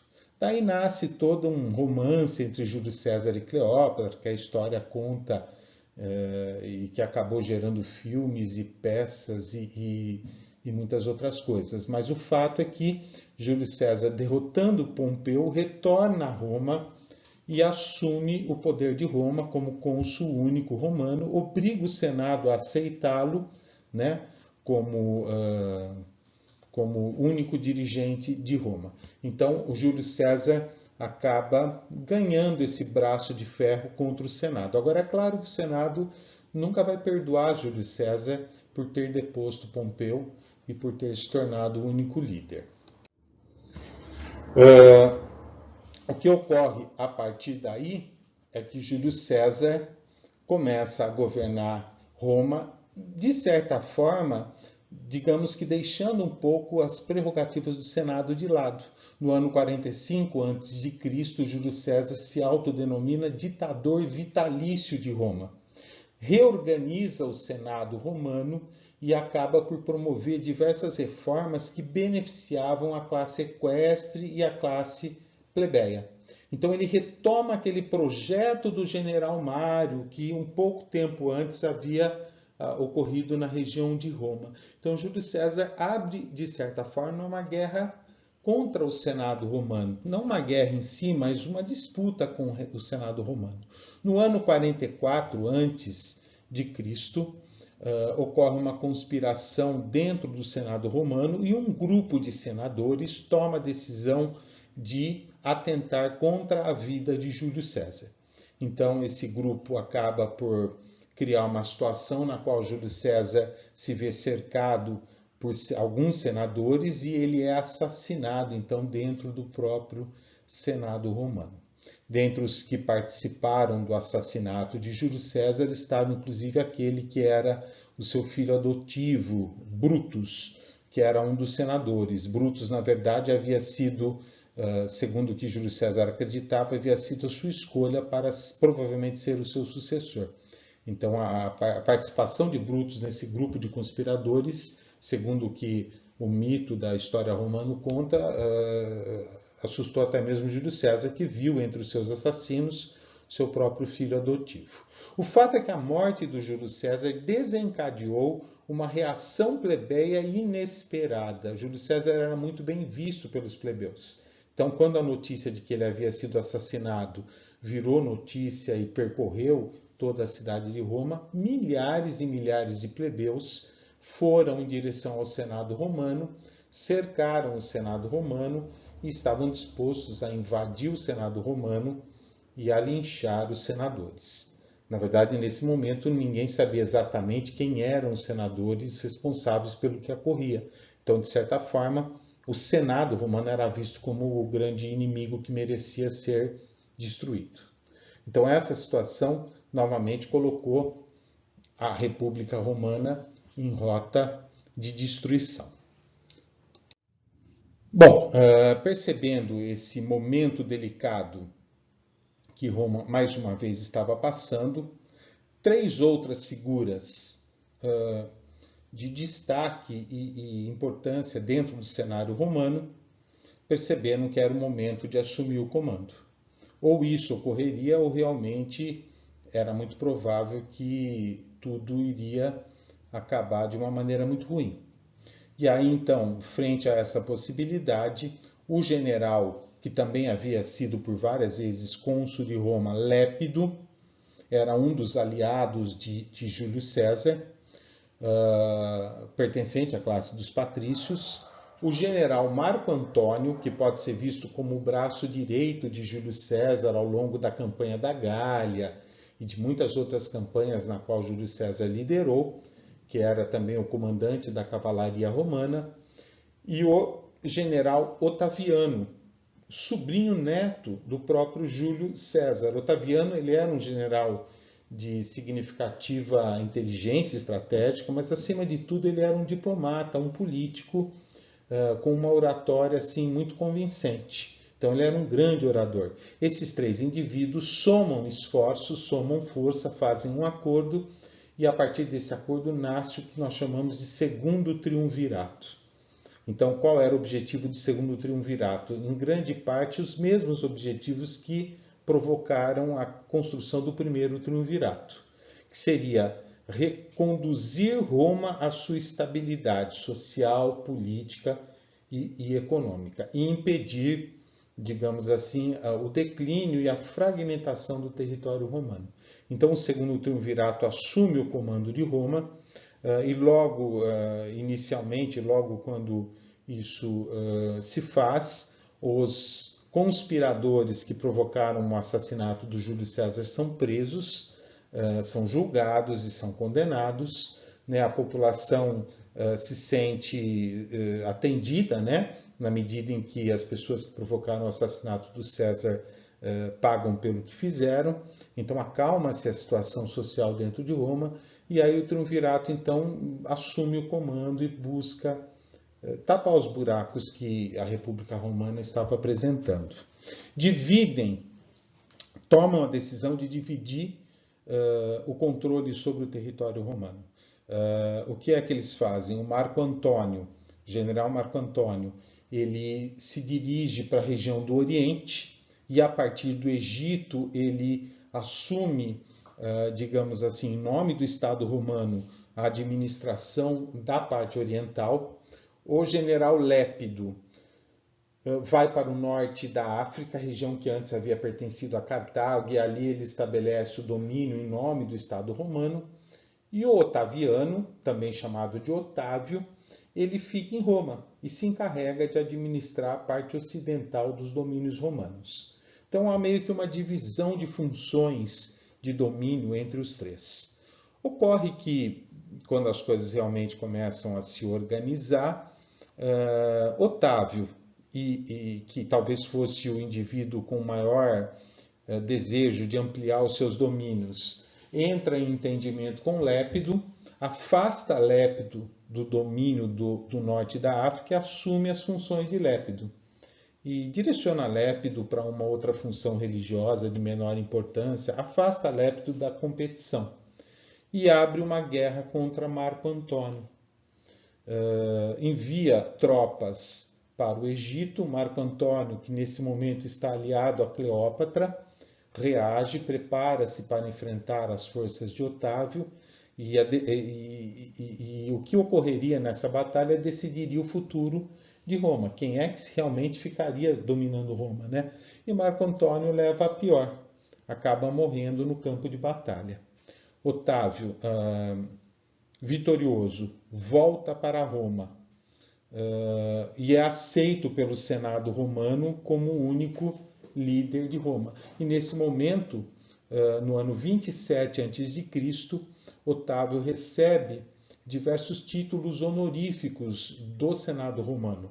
Entre esses títulos que Otávio recebe está o título, por exemplo, de primeiro cidadão, príncipes, que seria cidadão mais importante e influente do mundo romano. Recebe também o título de divino, Augustus, né? Protegido dos deuses. E finalmente recebe o título que era um dos títulos mais cobiçados do mundo romano, que era o título de grande comandante das forças romanas, imperator, aquele que impera sobre os domínios. Então, a partir desse momento, 27 a.C., ao assumir todas essas funções que o próprio Senado delega a ele, Otávio se proclama imperador de Roma. Então, ele adota o nome de Otávio Augusto, Otávio Divino, e torna-se o primeiro imperador de Roma. Então, a partir desse momento, 27 a.C., nós temos a transição da República Romana para o Império Romano. Então, Otávio será o primeiro imperador de Roma. Otávio Augusto pode ser considerado como um dos imperadores romanos mais competentes que Roma teve. O seu governo foi um governo próspero, foi um governo relativamente longo, né? Ele começa a governar em 27 a.C.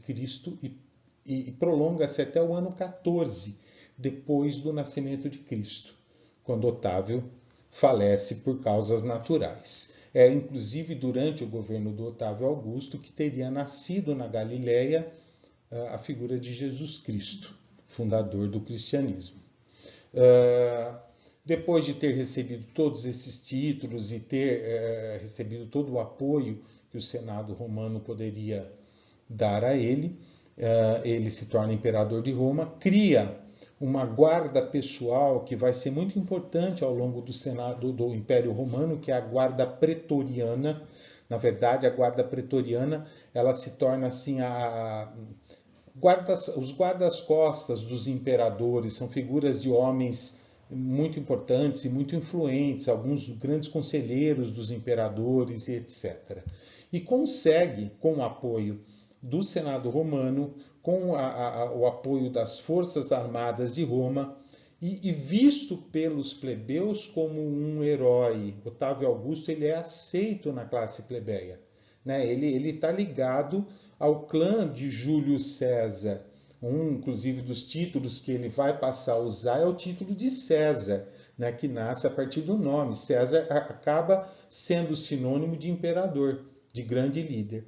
Então, ele é muito bem visto pela classe dos plebeus também, né? Então, a partir de todo esse apoio que ele constrói, ele consegue estabelecer uma ordem interna significativa em Roma. Ele resolve, mesmo que temporariamente, ele soluciona aqueles problemas que estavam trazendo tanto conflito social em Roma. Ele constrói uma aliança entre a nobreza e a classe equestre, ele acalma a plebe romana ao dar início a uma política que atendia, mesmo que de maneira superficial, aos desejos da plebe. Ele institui uma política na qual o Estado romano passa a subsidiar a entrega de alimentos básicos aos plebeus e promover espetáculos públicos que poderiam ser admirados pela população romana com frequência. Então, essa política de atender essas reivindicações da classe plebeia, conhecida como política do pão e do circo, acabam por acalmar a situação social em Roma. Ao mesmo tempo, Otávio Augusto implanta durante o seu governo uma política de administração das províncias romanas que traz para o mundo romano uma estabilidade política e econômica significativa.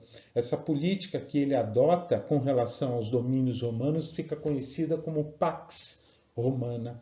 A Pax Romana constituía na divisão do território romano em províncias, e aí cada província ficaria ocupada por uma determinada legião de Roma. O imperador nomearia governadores para as províncias romanas, indivíduos da sua confiança, que estariam o tempo todo ali na liderança do território. Então ele passou a ter assim, uma capilaridade de domínio sobre os territórios de Roma que facilitavam as decisões que ele era obrigado a tomar. E isso inaugurou uma época de prosperidade, incentivou o comércio, trouxe paz interna, evitou rebeliões. Claro que a base da opressão, claro que a base das forças militares, ele intimidava os dominados, mas de certa forma, economicamente, isso funcionou. Então, Roma viveu um período de prosperidade, a tal ponto que Otávio Augusto inaugura o que na história nós chamamos de século de ouro, ou século de Augusto. É um século de prosperidade, de paz e tranquilidade relativa que o mundo romano vai apresentar.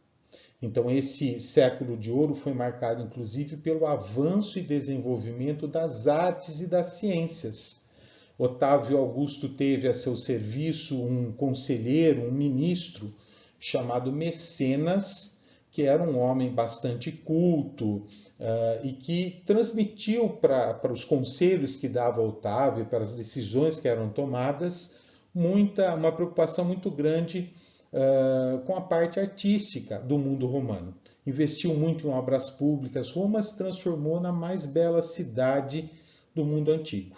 A cidade feita de mármore, né? Aquela cidade que realmente teria que representar o domínio romano, o poder romano, né? A capital do mundo, digamos assim.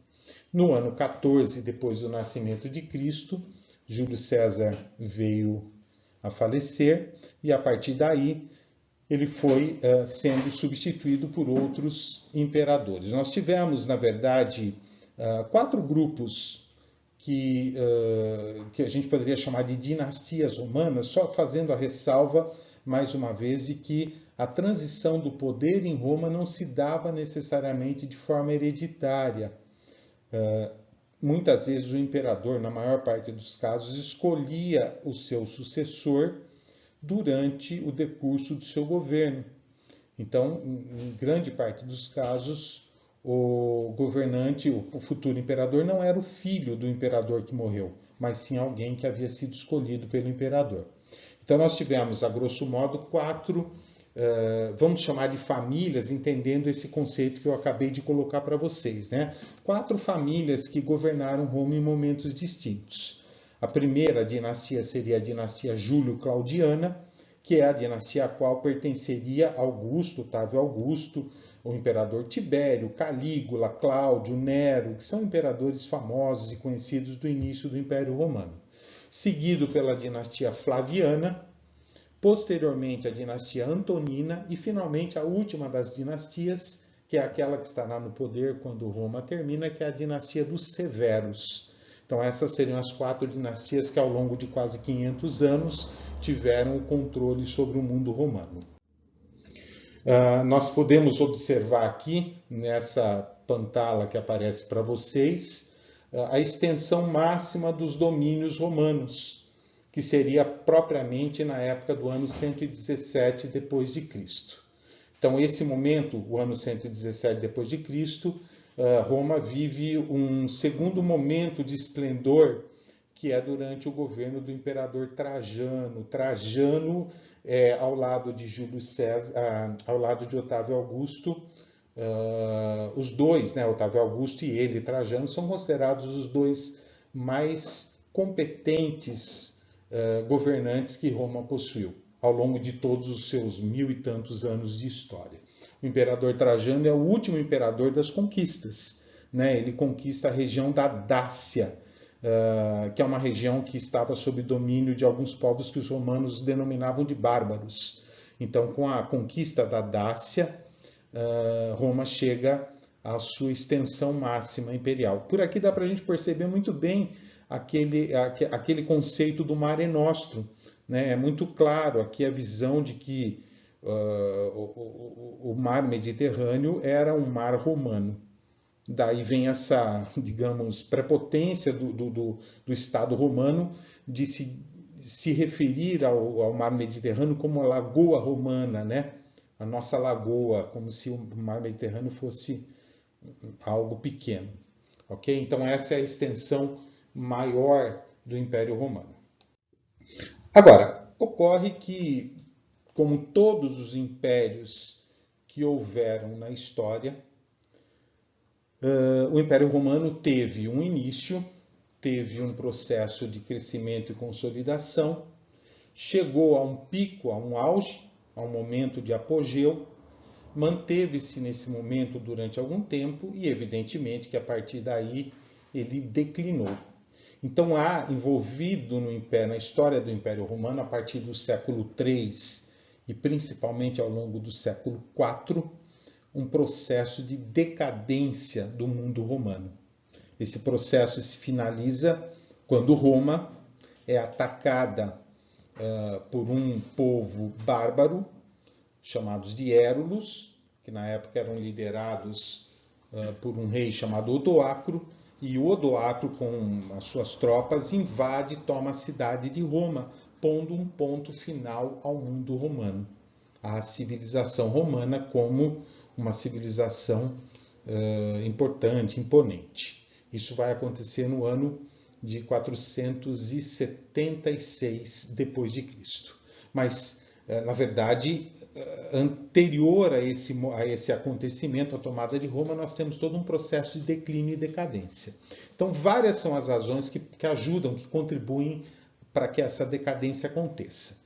Então, eu vou citar rapidamente e falar um pouquinho para vocês das principais razões. Uma dessas razões foi a anarquia militar provocada principalmente pelas disputas pelo poder. Na medida em que os imperadores escolhiam seus sucessores, ou seja, a transição do poder em Roma não se dava de maneira hereditária. Então, isso funcionava quando o imperador conseguia, ao longo do seu governo, fazer essa escolha e deixar isso publicamente definido. O que ocorre no final do período do Império Romano, a partir do século III, é uma sucessão rápida de imperadores, que muitas vezes não tinham tempo de definir claramente o seu sucessor. Então, ao morrer sem ter feito essa definição de forma clara, abria-se o precedente da disputa política. Muitos generais se acreditavam no direito de se tornarem os próximos imperadores, e isso abriam guerras internas entre os próprios romanos, trazendo a anarquia militar de volta. Outra razão que também pode ser somada a esse processo foi a crise escravista. Essa crise ela é muito fácil de ser compreendida, já que a gente sabe que o escravo em Roma, a partir lá da República Romana, da lei Licínia, o escravo romano ele era conseguido a partir das guerras. Então, a única maneira de ampliar o número de escravos em Roma, de trazer nova mão de obra escrava, era derrotando algum povo em batalha. E quando nós chegamos ao final do período da República Romana, basicamente o território romano já está constituído. Então, não haverá mais expansão romana, não há mais para onde expandir. Portanto, o número de guerras envolvendo Roma diminui e acaba, fazendo com que o número de escravos a partir dali passe a ter uma tendência de diminuição. Então, ao longo de 3, 4 séculos, o número de escravos vai diminuindo, não há reposição de mão de obra escrava e a sociedade romana cresce, exigindo mais consumo e faltam escravos para manter a produção. Então, a falta de mão de obra escrava também é uma das causas da decadência de Roma. A crise econômica também vem se somar a esse processo todo. Tanto no campo quanto na cidade, começa a acontecer uma crise de produção. Falta mão de obra. Deixa-se de produzir na mesma intensidade que se produzia até então. Isso provoca uma inflação, um aumento no custo do alimento. E o Estado romano, incapaz de responder a essa situação, devido ao aumento da necessidade de consumo, ele acaba por levar a política do pão e do circo, que tinha um custo muito alto, à falência. A tal ponto que chega um momento que a política do pão e do circo é abandonada. E ao se abandonar essa política, aqueles mesmos conflitos sociais que foram tão comuns na época da República voltam à tona. E aí os plebeus voltam a se manifestar contra o Estado romano, trazendo mais e mais anarquia ao mundo romano.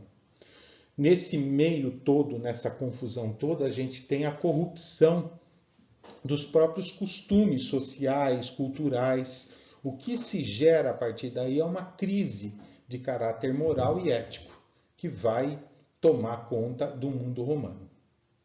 E também, para a gente complementar essa situação, nós temos que olhar também para a questão do crescimento do cristianismo, essa nova religião que vai nascer lá após a morte de Jesus Cristo. O cristianismo, na sua concepção básica, fundamental, ele se choca contra o próprio sistema romano. Veja, nós estamos falando de uma religião que prega a paz, que prega o amor, que diz como um lema assim, fundamental que todos somos iguais perante Deus, todos somos filhos de Deus. Então esse é o discurso que Cristo, na verdade, implanta e os apóstolos, né, ao difundir, a divulgar as ideias de Cristo, vai tornar conhecido. Justamente num império que prega o escravismo, que prega a existência da guerra, que prega que o seu imperador é uma figura divina, augusta. Então nós estamos falando de uma religião monoteísta, né, que segue os preceitos do Decálogo, dos 10 Mandamentos, num mundo onde o politeísmo ele é tão frequente a ponto do próprio imperador ser visto como um deus. Então, o conflito, o choque entre o discurso cristão e o discurso romano também contribui para a crise do Império Romano. E para fechar com chave de ouro, né, ou se o mundo romano já não estivesse vivendo problemas suficientes, nós temos o início das chamadas invasões bárbaras, porque, na verdade, os povos que viviam fora dos limites do território romano e eram vistos pelos próprios romanos como povos bárbaros, não falavam latim, não tinham a cultura latina, não pertenciam ao mundo latino, eram, portanto, vistos como indivíduos que, segundo o prisma dos romanos, eram inferiores, não civilizados, bárbaros. Então, esses povos chamados pelos romanos de bárbaro percebem um momento de fragilidade do mundo romano e, em vários momentos, aproveitam-se desse processo e passam a invadir o território. As invasões bárbaras não foram necessariamente violentas. Em muitos casos, houve a entrada pacífica de tribos de origem germânica para se estabelecerem dentro do Império Romano e foram até aceitas pelo Estado romano. Outros casos houve realmente invasões mais violentas, mas o fato é que a entrada de povos estrangeiros, germânicos principalmente, sobre o território romano, vai ajudar a provocar a fragmentação e o fim do mundo romano. Novos hábitos, novos costumes, novas culturas vão se mesclar, se misturar à cultura latina, à cultura romana. E dessa mistura nós vamos ter o nascimento do mundo medieval, que vai se constituir a partir do fim da cidade de Roma, né? Do fim da invasão da cidade de Roma. Então a crise e o fim do Império Romano se dá a partir da mescla de todas essas situações.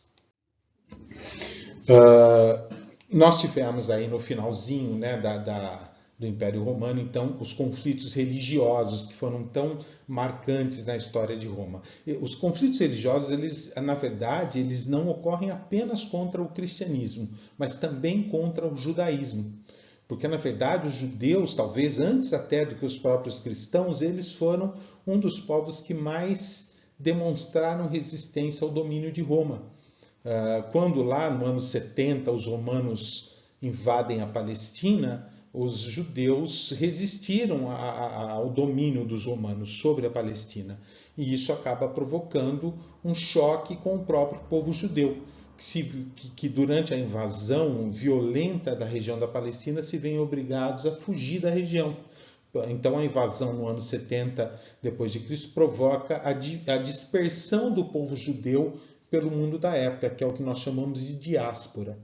A diáspora só vai ser revertida a partir do final da Segunda Grande Guerra, a partir de 1948, quando a ONU, tendo consciência do Holocausto, do que ocorreu com o povo judeu na Europa, toma a decisão de criar um Estado judeu, que é o Estado de Israel. Então, a partir aí de 1948 é que os judeus lentamente, as famílias judias começam a retornar à Palestina em maior número. E o conflito com o cristianismo, né, que é uma religião que prega o pacifismo e uma civilização que prega a guerra. É uma religião que prega a igualdade entre os homens num mundo onde o escravismo perdura. Então, tudo isso acaba fazendo com que os romanos vejam os cristãos com muita desconfiança.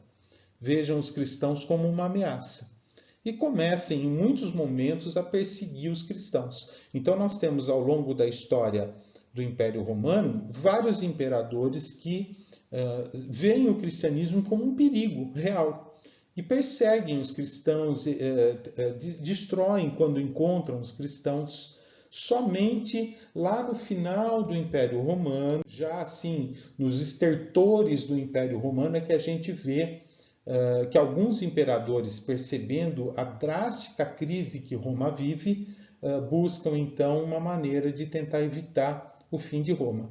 Então nós temos alguns imperadores que vão enfrentar todas essas situações da crise, tentando, mesmo não obtendo o sucesso desejado, tentaram. Então nós temos, por exemplo, o imperador Diocleciano, que tenta evitar a crise de Roma, do mundo romano, primeiro promovendo uma lei que buscava controlar a inflação no mundo romano.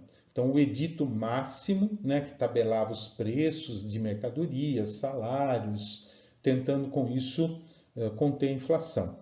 O que não acabou não acontecendo, acabou não funcionando, né? E também Diocleciano ele tenta adotar uma forma de governo chamada tetrarquia, na qual o mundo romano é dividido em 4 áreas e ele institui 3 generais para 3 áreas e ele fica com a 4ª área, tentando dividir a administração. Também não funcionou, tanto que pouco tempo depois o mundo romano foi restituído, né? O imperador Constantino, também preocupado com toda a situação de crise e conflito que estava ocorrendo em Roma, no mundo romano, ele acaba criando o chamado Edito de Milão, dando finalmente liberdade de culto aos cristãos. Até porque nesse momento, aí por volta do ano 300 depois de Cristo, já é perceptível o grande número de cristãos que compõem o mundo romano. Então, lutar contra esses cristãos é manter uma situação de conflito constante. E o Constantino, ele na verdade, percebe claramente isso, né? A tal ponto que ele é o primeiro imperador a se converter ao cristianismo. Ele percebe que, a partir desse momento, é mais útil estar ao lado do cristianismo do que contra ele. Estabelece também Constantinopla como uma segunda capital do mundo romano.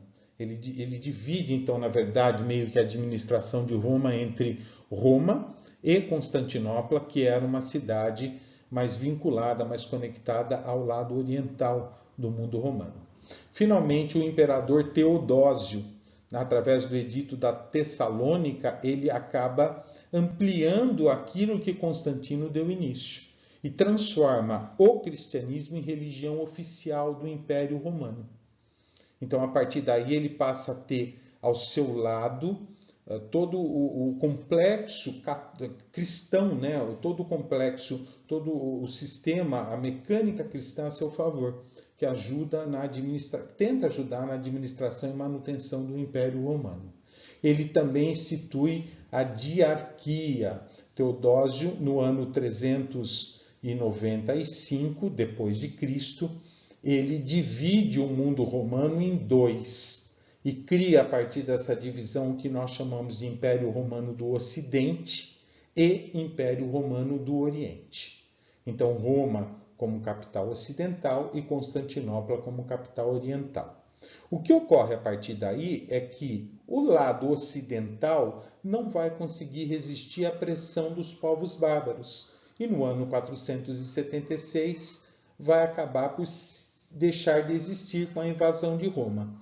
Por outro lado, a parte oriental do império, que compunha o que nós chamamos de Império Romano do Oriente, consegue resistir à pressão dos povos bárbaros e mantém a sua unidade. Então, o que nós temos a partir do ano 476 é que no Ocidente não há mais Império Romano. O que era Império Romano do lado ocidental vai se tornar, na verdade, inúmeros, diversos reinos de origem bárbara. A maior parte desses reinos perenes, que vão durar muito pouco tempo, com exceção do Reino Franco, que vai se consolidar ali na Europa Ocidental. Mas do lado oriental nós temos a manutenção do Império Romano, que ao longo do tempo vai se transformando no que nós vamos chamar de Império Bizantino. O Império Bizantino, por sua vez, ele é um império que vai se prolongar por quase 1000 anos. Então, ele vai chegar até o ano de 1453. E a sua capital, Constantinopla, torna-se a cidade mais importante do mundo medieval. Constantinopla vai ser o elo que conecta o mundo ocidental ao mundo oriental, cidade pela qual passavam aí o comércio das famosas especiarias do Oriente, enfim, se torna a Nova York da Idade Medieval. Então nós temos o fim do Império Romano se dá a partir dessa divisão e da tomada de Roma no ano 476. E para a gente findar esse módulo, que é um módulo longo, né, de quase 2 horas, até porque o conteúdo que versa sobre o mundo romano é um conteúdo pensado para 4, 5 aulas, não é uma coisa assim tão simples. Nós devemos muito ao mundo romano, né? Nós temos um vínculo aí, uma herança do mundo romano muito grande. Então, por isso, o tempo necessário para que a gente, ao menos, dê uma pincelada, porque o que nós fizemos nessas 2 horas foi dar uma pincelada sobre os principais assuntos de Roma. Então, rapidamente, falar um pouquinho sobre a cultura romana. É óbvio, é muito claro que a cultura romana ela sofreu uma influência da cultura grega, do helenismo, muito grande, muito forte, né? Na escultura, na pintura, nas artes plásticas, nos murais, nos mosaicos, enfim, nós temos aí a percepção clara da influência na arquitetura, né, na influência do mundo grego sobre o mundo romano. Grandes obras arquitetônicas, tais como, por exemplo, o Coliseu, o Panteão, os próprios arcos dos triunfos que eram feitos pelos imperadores, as construções de obras públicas como aquedutos, templos, palácios e etc., mostram a criatividade, apesar da influência grega, a originalidade do povo romano, mostra a versatilidade dos artistas romanos, né? O pragmatismo do povo romano, aquela ideia de que quando uma coisa funciona muito bem, não há razão para não copiá-la, né? Então os romanos eles acabaram construindo uma arte monumental, uma arte que predomina até os dias de hoje. Também foram muito influentes na área do direito, né? O direito do mundo ocidental deve muito ao direito romano. Muitas das leis que hoje organizam a sociedade têm as suas raízes plantadas lá no mundo romano. Na filosofia, os romanos também foram grandes contribuintes da filosofia, o epicurismo, o estoicismo, né, a valorização do dever como fundamental para a espécie humana, a exaltação da felicidade que o epicurismo nos traz, isso tudo nasce aí do mundo romano, né, e etc.